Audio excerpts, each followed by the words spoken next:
Kumusta? Naisip mo na ba, kung ano ba talaga yung impact mo na maiiwan kahit wala ka na dun sa posisyon mo ngayon? Kasi madalas, 'di ba, ang husay ng isang leader parang sinusukat lang sa mga nagawa niya habang nandyan pa siya. Pero, paano kung yung tunay na legacy, yung pamana, hindi lang tungkol dun sa mga achievement mo, kundi sino ba yung mga taong nahubog mo para sa kinabukasan? Ngayon, eto, susuriin natin ang isang material. Ang topic, pag-iwan ng legacy of courage. Pamana ng katapangan. Hango ito sa mga CP na very Christian and biblical ang perspective. At ang ginagamit na example dito si Joshua.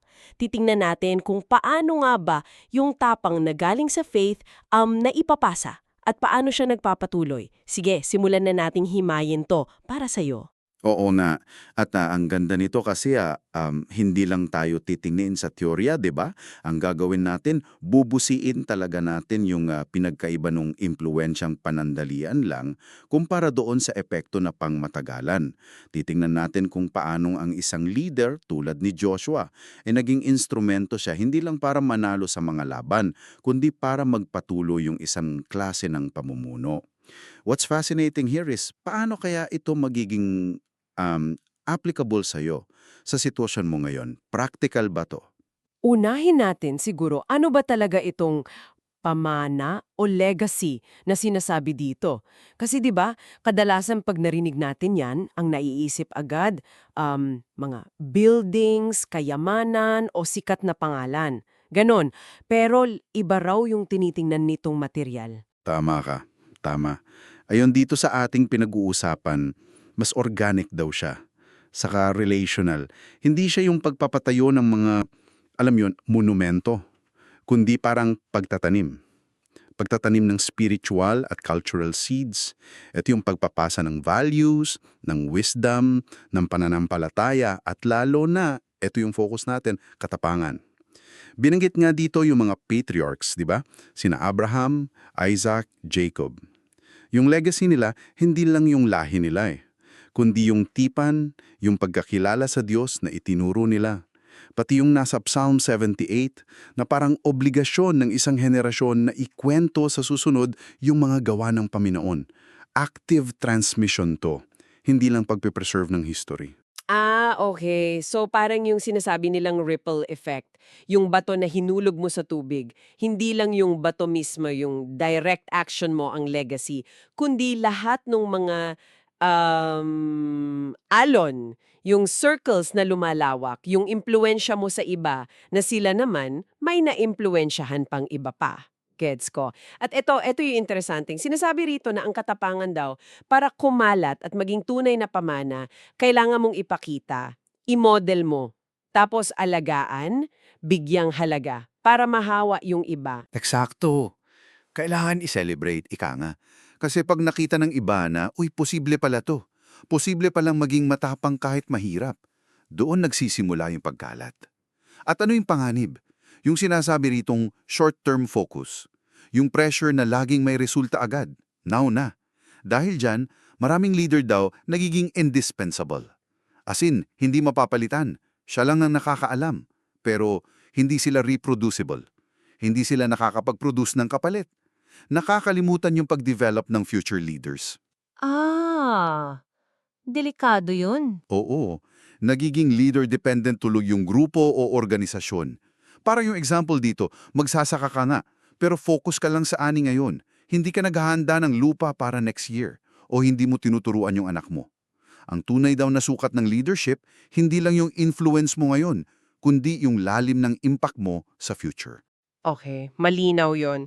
Dito na ngayon papasok si Joshua. Siya yung parang case study natin, Hindi lang siya basta historical figure. Sabi dito, practical blueprint daw siya ng pamana ng katapangan. At mahalaga to, hindi siya biglang sulpot na leader. Totoo yan.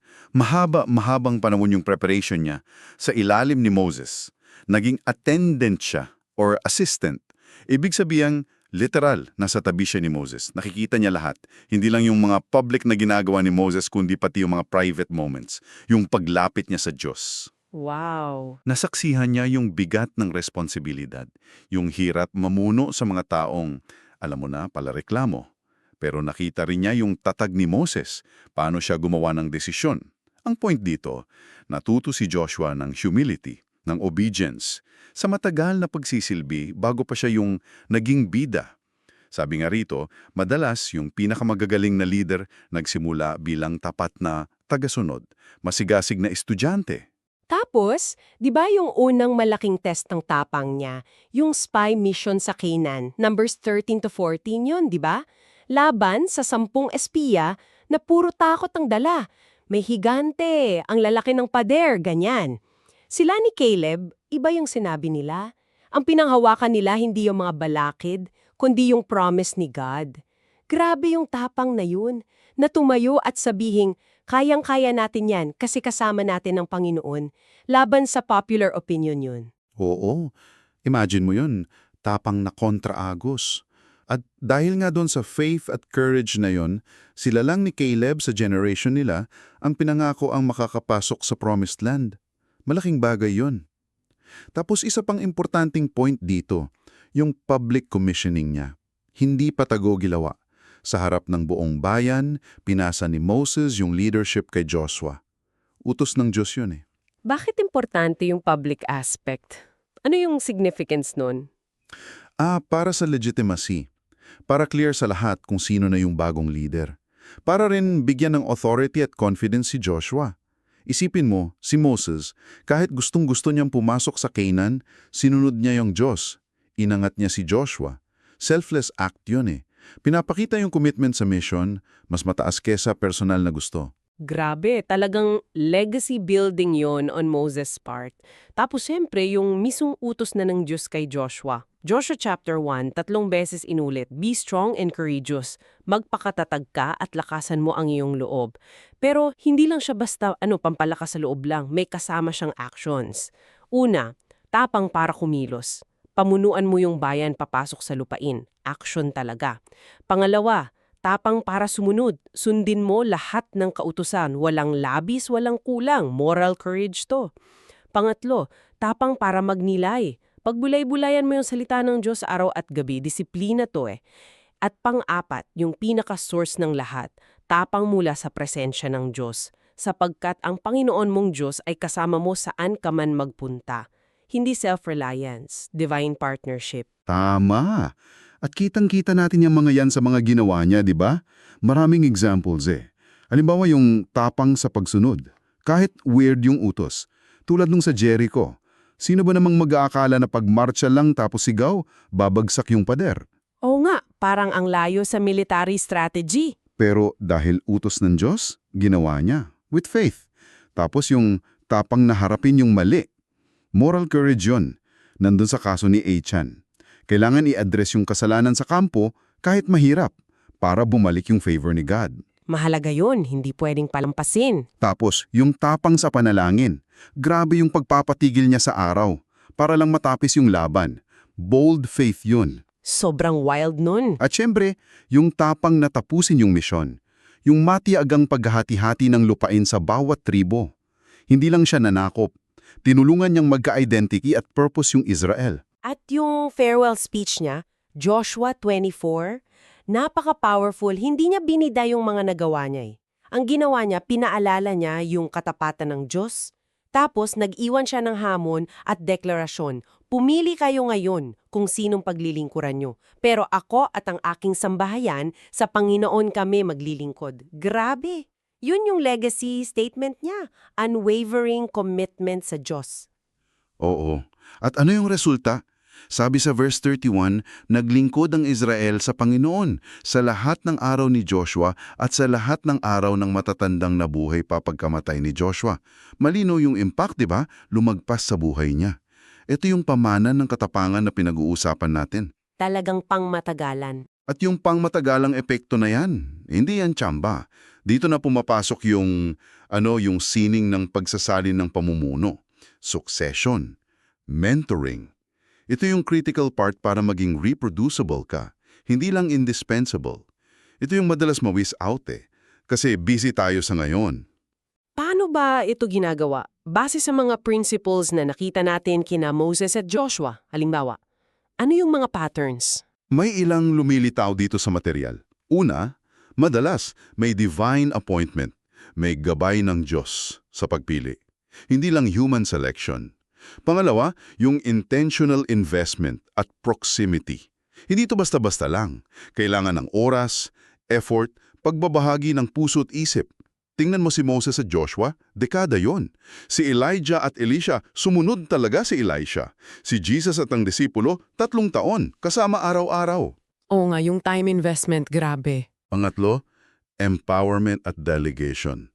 Bigyan mo ng tunay na responsibilidad. Hindi yung utos-utusan lang. Si Moses, pinadala si Joshua sa laban. Si Jesus, sinugo yung disciples. Kailangan ng tiwala. At pang-apat, yung public affirmation at blessing. Tulad nung kay Joshua, nagbibigay ng credibility yun. Pinapadali yung transition. Okay, ang ganda ng mga prinsipyong yan. Pero para sa iyo na nakikinig ngayon, paano to gagawin? Practical steps, meron ba? Meron. Binigyang din dito yung ilang practical na gawain. Una, identify potential. Hanapin mo yung mga Joshua sa paligid mo. Yung may humility, teachable, may integrity, resilient sa pagsubok, at may passion sa vision. Hindi yung kopya mo lang Okay. Hindi mini-me. Oo. Pangalawa, linawin nyo yung mentorship relationship. Formal man o informal. Anong expectations? Commitment sa oras. Pangatlo, immerse them. Isama mo sila. Hayaan mong makita kanila in action. Hindi lang yung success, pati yung hirap. Explain mo yung why mo. Pang-apat, empower incrementally. Dito pumapasok yung tinatawag na 3-tier mentorship approach. Ito maganda to. Paano yon? 3-tier? Tier 1, observe me, modeling to. Samahan mo ko, tingnan mo paano ko ginagawa. Ito yung iniisip ko habang ginagawa ko to. Detailed yan. Tier 2, do it with me, co-creation. Okay, subukan nating gawin to ng magkasama. Hati tayo sa trabaho, pero andito ako para gumabay. Tier 3, you do it. Empowerment na to. Kaya mo na to. Sige, ikaw na ang mamuno. Nandito lang ako sa tabi, suporta o consultant mo. Oh, ganda nun. Practical nga. Yung 3-tier approach, parang step-by-step na pagbibitaw din ng kontrol yun, ano? Kailangan talaga ng tiwala. Pag-let go sa bawat step, lalo na sa tier 3. Oo, yun yung challenge talaga. At may isa pang mahalagang point dito, yung model vulnerability and authenticity. Hindi daw kailangan magpanggap na perfect ka. Okay lang ipakita yung struggles, yung mga mali mo, paano ka umaasa sa Diyos sa gitna nun. Ito raw yung tunay na tapang yung tapang magpakatotoo. Mas nakaka-inspire daw yun. Totoo yan. Mas relatable. Mas madaling matuto yung mentor mo. Pero, syempre, kahit gaano kaganda yung plano, may mga silent saboteurs daw ang legacy building. Mga panganib na baka di mo napapansin. Mga balakid. Ano-ano yon? Briefly lang. Okay. Ilan sa mga binanggit? Una, yung nasabi na natin, short-term focus.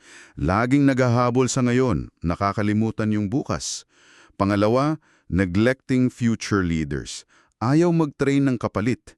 Takot mapalitan o iniisip na, ako lang ang kaya nito. Pride yun minsan. Pwede. Pangatlo, lack of humility.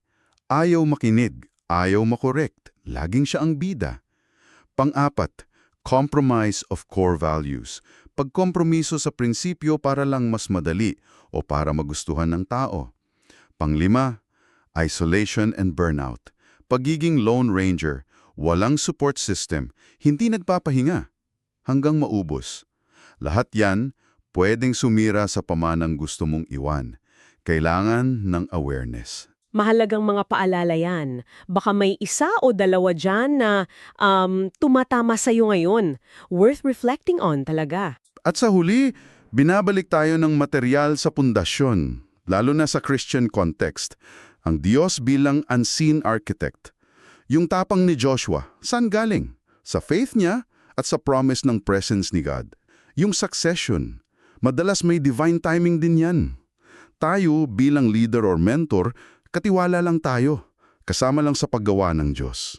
So hindi lang pala tutungkol sa galing natin mag-strategize o sa effort natin? Hindi sapat yun. Ayon dito, kailangan ng prayer, pag-aaral ng salita niya, discernment, pagkilati sa kalooban niya, Kasi ang ultimate goal ng Christian Legacy of Courage, hindi para sa sarili mong pangalan eh. Ang goal, para sa kaluwalhatian ng Diyos.